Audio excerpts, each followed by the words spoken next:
ঘরে অসুস্থ প্যারালাইজড বাবা, সংসারে খরচ চালাতে বাধ্য হয়ে বাবার ব্যাটারি চালিত ইজি বাইক নিয়ে রাস্তায় নেমেছিল 11 বছরের ছোট্ট সিয়াম। কিন্তু এ যেন মরার উপর খাড়ার ঘা। দুই প্রতারক তাকে পানি খেতে পাঠিয়ে ইজি বাইকটি সাইড করার কথা বলে মুহূর্তেই নিয়ে পালিয়ে যায়। আমার প্রতিষ্ঠানের সামনে ইজি বাইক রাখছিল, ওর সাথে দুইটা লোক ছিল।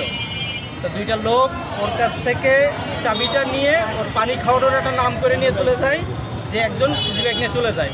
পরে ওই ছেলে ঘুরে এসে দেখে যে ইজি বাইক নাই। ঝিনাইদহের কালীগঞ্জের জনতা মোড়ে ঘটে এই ঘটনা। ভিড়ের মাঝে রাস্তায় বসে কান্না করছিল 11 বছরের সিয়াম আহমেদ। কাছে গিয়ে জানা যায় ঝিনাইদহ সদর উপজেলার পাগলাখানা এলাকার বাসিন্দা সে। 12 বছরের একটা বাচ্চা, ওর আব্বা শুনেছে যে আসলে স্ট্রোকের রোগী এবং লিভার সিরোসিস রোগী। তো ছিনতাইকারীরা ঝিনাইদহ থেকে কালীগঞ্জে নিয়ে আসছে।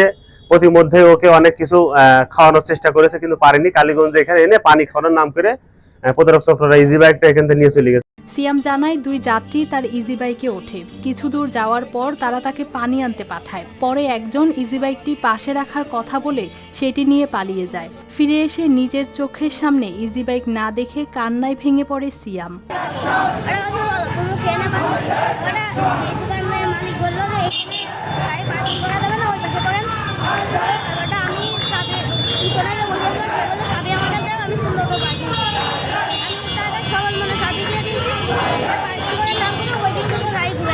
পরিবার সূত্রে জানা গেছে সিয়ামের বাবা দীর্ঘদিন ধরে প্যারালাইজড অবস্থায় শয্যাশয়ী। সংসারে উপার্জনের মতো আর কেউ না থাকায় গত 1 মাস ধরে বাবার ইজি বাইক চালানো শুরু করে সে।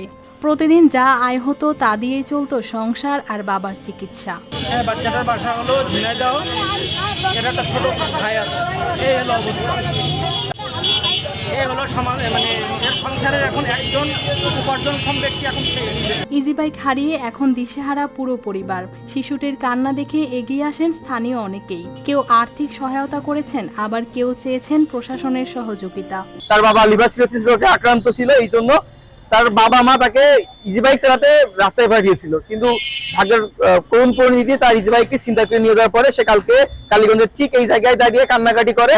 যে বয়সে বই খাতা নিয়ে স্কুলে যাওয়ার কথা, সেই বয়সেই সংসারের দায়িত্ব কাঁধে তুলে নিতে হয়েছিল ছোট্ট সিয়ামকে। আর এখন উপার্জনের একমাত্র সম্বল হারিয়ে অনিশ্চয়তায় পড়েছে তাদের পুরো পরিবার।